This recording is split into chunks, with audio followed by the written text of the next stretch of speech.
ಸಮುದಾಯದಲ್ಲಿ ರಂಜಾನ್ ಮತ್ತು ಬಕ್ರೀದ್ ಪ್ರಮುಖ ಹಬ್ಬಗಳಾಗಿವೆ. ಚಿಂತಾಮಣಿ ನಗರದ ದೊಡ್ಡಪೇಟೆಯ ಜಾಮಿಯಾ ಮಸೀದಿಯಿಂದ ಬಾಗೇಪಲ್ಲಿ ವೃತ್ತದ ಬಳಿ ಇರುವ ಈದ್ಗಾ ಮೈದಾನಕ್ಕೆ ಮೆರವಣಿಗೆ ಮೂಲಕ ಬಂದ ಮುಸ್ಲಿಮರು ವಿಶೇಷ ಈದ್ ನಮಾಜ್ ಸಲ್ಲಿಸಿದರು. ಜಾಮಿಯಾ ಮಸೀದಿ ಧರ್ಮಗುರು ಹಜರತ್ ಮೌಲಾನಾ ಮೊಹಮ್ಮದ್ ಸಾದಿಕ್ ರಜಾ ಅಜಾರಿ ಮಾತನಾಡಿ, ಬಕ್ರೀದನ್ನು ಈದ್ ಅಲ್ ಅದಾ ಎಂದು ಕರೆಯುತ್ತಾರೆ. ತ್ಯಾಗ ಮತ್ತು ಬಲಿದಾನದ ಪ್ರತೀಕವಾಗಿದೆ. ಮುಸ್ಲಿಮರು ವಿಶ್ವದೆಲ್ಲೆಡೆ ಬಕ್ರೀದ್ ಹಬ್ಬವನ್ನು ಸಂಭ್ರಮ ಹಾಗೂ ಸಡಗರದಿಂದ ಆಚರಿಸುತ್ತಾರೆ. ಪ್ರವಾದಿ ಇಸ್ಮಾಯಿಲ್ರ ಅಲ್ಲಾ ಇಚ್ಛೆಯಂತೆ ತಮ್ಮ ಮಗನನ್ನೇ ಬಲಿದಾನ ನೀಡಲು ಸಿದ್ಧವಾಗಿದ್ದರು. ಇಸ್ಮಾಯಿಲ್ ಅವರ ಭಕ್ತಿಯನ್ನು ಮೆಚ್ಚಿ ಕುರಿಯನ್ನು ಬಲಿ ಪಡೆಯಲಾಗಿತ್ತು. ಈ ಪದ್ಧತಿಯನ್ನು ಕುರ್ಬಾನಿ ಎಂದು ಕರೆಯಲಾಗುತ್ತದೆ ಎಂದರು. ಇದು ಬಲಿದಾನದ ವಿಶೇಷ ಹಬ್ಬ. ನಮ್ಮ ಪ್ರವಾದಿಗಳ ಮೊದಲು ಇಬ್ರಾಹಿಂ ಖಲೀಲುಲ್ಲಾ ಅಂತ ಹೇಳಿಬಿಟ್ಟು ಅವರು ಪ್ರವಾದಿ ಇದ್ದರು.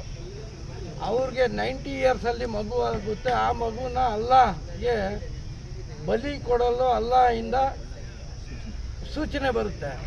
ಸೊ ಅದರ ಮೇರೆಗೆ ಆ 5 ವರ್ಷ ಮಗುನ ಬಲಿ ಕೊಡೋದಕ್ಕೆ ಇಬ್ರಾಹಿಂ ಖಲೀಲುಲ್ಲಾ ಅವ್ರ ಮಗ ಹೆಸರು ಇಬ್ರಾಹಿಂ ಜಬೀವುಲ್ಲಾ ಅವ್ರನ್ನ ಬಲಿದಾನ ಕೊಡೋಕ್ಕೆ ಹೋಗ್ತಾರೆ.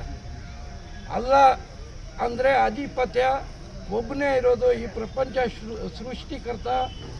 ಅವನು ಏನು ಆದೇಶನ ಹೇಳ್ತಾನೆ ಅದನ್ನು ನಾವು ಫಾಲೋ ಮಾಡಬೇಕಂತ ಹೇಳ್ಬಿಟ್ಟು ಅವರು ಇಬ್ರಾಹಿಂ ಖಲೀಲುಲ್ಲಾ ಅವರು ಅವ್ರ ಮಗನ ಕೂಡ ಮಗ ಅಂತ ನೋಡಿದಿರ ಬಲಿದಾನ ಮಾಡೋಕ್ಕೆ ಹೋದಾಗ ಆವಾಗ ಅಲ್ಲ ನನ್ಕೋದ್ರ ಇವ್ರ ಮಗನೇ ಬಲಿದಾನ ಮಾಡ್ತಾನೆ ಅಂತೇಳ್ಬಿಟ್ಟು ಅವ್ರನ್ನ ಅಲ್ಲ ಖುಷಿ ಬಿದ್ದು ಆವತ್ತು ಕುರಿಗಳನ್ನ ಮೇಕೆಗಳನ್ನ ಈ ಥರ ಇದನ್ನು ನನ್ನ ಹೆಸರಿಗೆ ಬಲಿ ಕೊಡಿ ಅಂತ ಹೇಳ್ಬಿಟ್ಟು ಅಲ್ಲಾ ಸೂಚನೆ ಮೇರೆಗೆ ಈ ವೇಳೆ ಕುರಿ ಮೇಕೆಯನ್ನು ಬಲಿ ಕೊಡಲಾಯಿತು. ಬಲಿ ಕೊಡಲಾದ ಪ್ರಾಣಿಯ ಮಾಂಸವನ್ನು 3 ಭಾಗಗಳನ್ನಾಗಿ ಮಾಡುತ್ತಾರೆ. ಒಂದು ಭಾಗವನ್ನು ಬಡವರಿಗೆ ವಿತರಿಸಬೇಕು, 2ನೇ ಭಾಗವನ್ನು ಸಂಬಂಧಿಕರಿಗೆ ವಿತರಿಸಲಾಗುತ್ತದೆ, 3ನೆಯ ಭಾಗವನ್ನು ಮನೆಯವರು ಬಳಸಬೇಕು ಎನ್ನುವ ಸಂಪ್ರದಾಯವಿದೆ ಎಂದರು. ಸಾಮೂಹಿಕ ಪ್ರಾರ್ಥನೆ ನಂತರ ಪರಸ್ಪರ ಶುಭಾಶಯ ವಿನಿಮಯ ಮಾಡಿಕೊಂಡರು. ನಗರದ ದೊಡ್ಡಪೇಟೆಯ ಜಾಮಿಯಾ ಮಸೀದಿ, ಕೋಲಾರ ರಸ್ತೆಯ ಮಸೀದಿ ಸೇರಿದಂತೆ ತಾಲೂಕಿನ ವಿವಿಧೆಡೆ ಸಾಮೂಹಿಕ ನಮಾಜ್ ನಡೆಯಿತು. ಉತ್ತಮ ಮಳೆ ಬೆಳೆಯಾಗಲಿ, ಸಮಾಜದಲ್ಲಿ ಶಾಂತಿ, ಅಹಿಂಸೆ, ನೆಮ್ಮದಿ, ಸುಖ ನೆಲೆಸಲಿ, ಹಿಂದೂ ಮುಸ್ಲಿಮರು ಪರಸ್ಪರ ಒಟ್ಟಾಗಿ ಬಾಳಲಿ ಎಂದು ವಿಶೇಷ ಪ್ರಾರ್ಥನೆ ಸಲ್ಲಿಸಲಾಯಿತೆಂದು ಜಾಮಿಯಾ ಮಸೀದಿಯ ಅಧ್ಯಕ್ಷ ಮೂನ್ಸ್ಟಾರ್ ಗೌಸ್ ತಿಳಿಸಿದರು. ಸಾಮೂಹಿಕ ಪ್ರಾರ್ಥನೆ ನಂತರ ಮನೆಗಳಿಗೆ ತೆರಳಿ ಸ್ನೇಹಿತರು, ಸಂಬಂಧಿಕರೊಂದಿಗೆ ಭರ್ಜರಿ ಮಾಂಸದ ಊಟ ಸವಿದರು.